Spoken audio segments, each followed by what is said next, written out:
بسم اللہ الرحمن الرحیم۔ ناظرین گرامی، پھر سلطان نور الدین زنگی نے شاریہ کو اپنے مخصوص کمرے میں طلب کر کے مزید پوچھ گچھ کی۔ شاریہ نے رو رو کر بتایا کہ امیر ابن مرقوم اس پر بے پناہ تشدد کرتا تھا، یہاں تک کہ اپنی جان بچانے کی خاطر وہ صلاح الدین پر تہمت ترازی پر مجبور ہو گئی۔ پھر سلطانی حرم سرا کی کنیز خاص نے اس بات کی تصدیق کر دی کہ شاریہ کی پشت پر کوڑوں کے بے شمار نشانات ہیں۔ سلطان نور الدین زنگی نے قاضی ابن مرزون سے مشورہ کیا کہ بہتان ترازی کے جرم میں شاریہ کی کیا سزا ہونی چاہیے۔ قاضی ابن ارسون نے قرآن حکیم کی ایک آیت مقدسہ کا حوالہ دیتے ہوئے کہا، باری تعالیٰ کا ارشاد ہے کہ اگر کوئی شخص بھوک سے مر رہا ہے تو وہ حالت اضطرار میں مردار بھی کھا سکتا ہے۔ اسی طرح اس کنیز کو بھی اپنی ہلاکت کا اندیشہ تھا، اسی باعث وہ جھوٹ بولنے پر مجبور ہو گئی۔ پھر دوسرے دن سلطان نور الدین زنگی کے حکم پر شام کے طویل و عریض میدان میں ہزاروں انسان جمع ہو گئے۔ یہ حکم اس لیے جاری کیا گیا تھا کہ اہل ایمان اپنی آنکھوں سے ایک بہتان تراز کو دی جانے والی سزا کا منظر دیکھ سکیں۔ پھر امیر ابن مرقوم کو اس طرح میدان میں لایا گیا کہ بھاری زنجیروں کے بوجھ اس کے قدم لڑکھڑا رہے تھے، بار ندامت سے سر جھکا ہوا تھا اور ذلت و رسوائی کے احساس سے سرخ و سفید چہرہ مسخ ہو گیا تھا۔ پھر شرعی حکم کے مطابق امیر ابن مرقوم کو 80 کوڑے لگائے گئے، یہاں تک کہ وہ لہو لہان ہو کر زمین پر گر پڑا۔ اس عبرتناک منظر کو دیکھ کر شام کے باشندوں کو یقین آ گیا کہ کوئی مجرم سلطان عادل کی دسترس سے دور نہیں، خواہ وہ کوئی با اثر امیر ہی کیوں نہ ہو۔ جب امیر ابن مرقوم زخموں کی سوزش سے کرا رہا تھا تو سلطان نور الدین زنگی اس کے قریب پہنچے اور انتہائی غضبناک لہجے میں کہنے لگے، یہ شریعت کی سزا تھی جو مکمل ہو گئی، مگر ابھی تیری دوسری سزا باقی ہے۔ پھر جب امیر ابن مرقوم کے زخم بھر گئے تو اسے گدھے پر سوار کر کے پورے شہر میں گھمایا گیا۔ سلطان نور الدین زنگی کے ہر کارے ساتھ تھے۔ جب یہ عبرتناک منظر دیکھنے کے لیے لوگوں کی بھیڑ جمع ہو جاتی تو سلطانی نقیب اہل شہر کو مخاطب کرتے ہوئے بآواز بلند کہتے، یہ اس شخص کی سزا ہے جس نے اپنے فرض منصبی سے کوتاہی برتی اور سلطان عادل کے اعتماد کو ٹھیس پہنچائی۔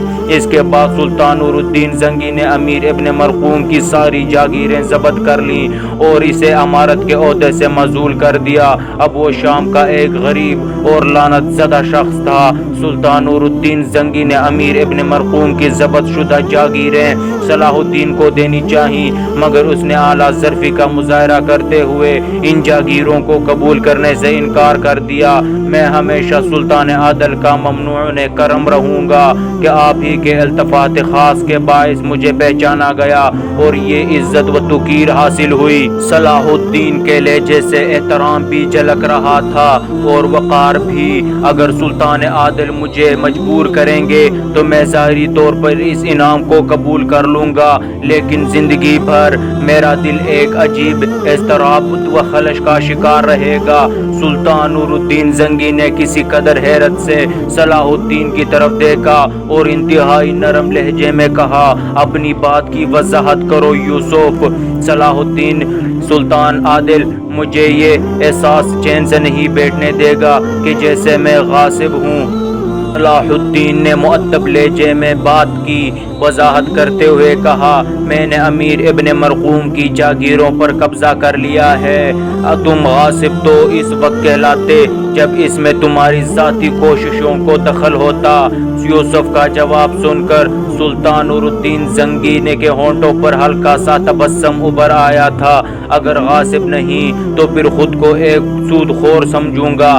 صلاح الدین نے نئے انداز سے اپنے انکار کی توجیہ پیش کرتے ہوئے کہا، ان جاگیروں کے حصول میں میری کسی ذاتی کوشش یا کارکردگی نہیں، میرے لیے یہی اعزاز کافی ہے کہ سلطان عادل نے مجھے ہم کلامی کا شرف بخشا۔ صلاح الدین کا جواب سن کر سلطان نور الدین زنگی کے چہرے پر گہری مسرت کا رنگ ابھر آیا۔ پھر حاضرین دربار سے مخاطب ہو کر بولے، یوسف کے خدوخال بہت غور سے دیکھ لو، اہل وفا کے چہرے ایسے ہوتے ہیں۔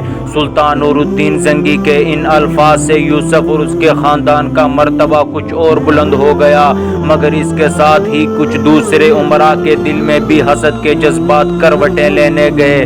بات جہاں دیدہ اور قیافہ شناس امیروں کو اندازہ ہو گیا تھا کہ سلطان کا مصاحب خاص ہونا اس نوجوان کی حقیقی منزل نہیں ہے، بلکہ اس کا مقام کچھ اور ہی ہے۔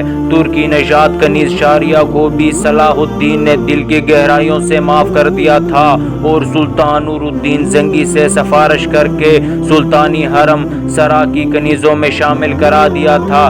شاریہ کو پہلے ہی صلاح الدین سے محبت تھی، مگر جب اس نے ایک نوجوان کی اعلیٰ ظرفی کا یہ عظیم الشان مظاہرہ دیکھا تو وہ وار رفتہ ہو گئی اور ایک دن شدید اضطراب کی حالت میں یوسف کے گھر پہنچ گئی اور اہل خانہ کے سامنے رو رو کر یوسف سے معافی مانگنے لگی۔ نجم الدین ایوب اور ستلم الخاتون نے بھی ایک بے سہارا لڑکی سے ہمدردی کا اظہار کیا۔ پھر شاریہ نے نجم الدین ایوب سے عاجزانہ درخواست کرتے ہوئے کہا، مجھے صرف اتنی اجازت دے دیں کہ میں کبھی کبھی آپ کے گھر حاضر ہو جایا کروں۔ مجھے آپ بزرگوں کی شکل میں اپنے باپ نظر آتے ہیں۔ نجم الدین ایوب اور ستلم الخاتون نے خوشی سے اجازت دے دی۔ شاریہ کے پاس یوسف کو دیکھنے کا یہی ایک بہانہ تھا۔ شاریہ کو جب بھی فرصت ملتی وہ نجم الدین ایوب کے یہاں پہنچ جاتی۔ پھر ایک دن اسے یوسف تنہائی میں مل گیا۔ یہی وہ ساعتیں تھیں جب شاریہ نے صلاح الدین کے سامنے کھل کر اپنی محبت کا اظہار کر دیا۔ یوسف، تم ایک سپہ سالار کے بیٹے اور سلطان عادل کے مصاحب خاص ہو۔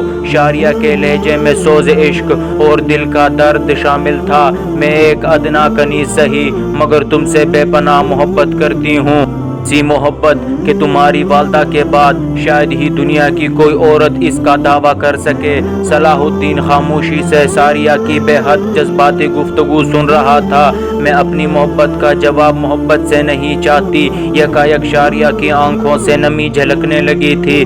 بس تم مجھ سے ایک وعدہ کر لو، صرف زبانی وعدہ۔ کیا وعدہ؟ صلاح الدین نے چونک کر کہا، یہی کہ تم مجھے یاد رکھو گے مگر برے نام سے نہیں۔ شاریہ روتے ہوئے التجا کر رہی تھی، میں نے اس واقعے کو یکسر فراموش کر دیا ہے شاریہ۔ صلاح الدین نے انتہائی نرم و شیریں لہجے میں کہا، تاکہ اس لڑکی کے دل سے جرم کا احساس مٹ جائے۔ یہ تمہاری عظمت ہے یوسف کہ تم نے اس واقعے کو بلا دیا ہے، مگر وعدہ کرو کہ تم مجھے فراموش نہیں کرو گے۔ جب تم بہت بڑے انسان بن جاؤ گے اور لوگ تمہاری قربت کو ترسیں گے تو مجھے دیدار سے محروم نہ کر دینا۔ اپنے محافظ سپاہیوں کے نام فرمان جاری کر دینا کہ جب شاریہ نام کی کوئی مجنون عورت تم سے ملنے آئے تو اسے نہ روکا جائے۔ شاریہ کے جذبات کی وارفتگی دے کر صلاح الدین کچھ دیر کے لیے اپنی جگہ ساکت ہو کر رہ گیا۔ پھر جب حیرت و سکوت کی یہ کیفیت زائل ہوتی تو وہ مسکراتے ہوئے شاریہ سے مخاطب ہوا، تمہیں کیسے معلوم کہ میں بڑا انسان بنوں گا؟ شاریہ نے انتہائی پرسوز لہجے میں کہا، میرا دل گواہی دیتا ہے کہ ایک دن تم بہت بڑے مرتبے پر پہنچو گے۔ صلاح الدین نے شاریہ کی گفتگو کو ایک شدید جذباتی عمل سے تعبیر کیا اور مسکراتے ہوئے کہا، اگر میری زندگی میں وہ دن آیا تو تم کسی رکاوٹ کے بغیر مجھ تک پہنچ سکو گی۔ شاریہ کے دلکش چہرے پر ایسی اطمینان کی لہر دوڑ گئی جیسے اسے زمانے پر کی دولت حاصل ہو گئی ہو۔ جاری ہے۔ دوستوں، اگر آپ کو ہماری آج کی ویڈیو پسند آئی ہے تو برائے مہربانی لائک کریں، سبسکرائب کریں اور اپنے دوستوں کے ساتھ شیئر کریں۔ ملتے ہیں ایک نئی ویڈیو کے ساتھ۔ اللہ نگہبان۔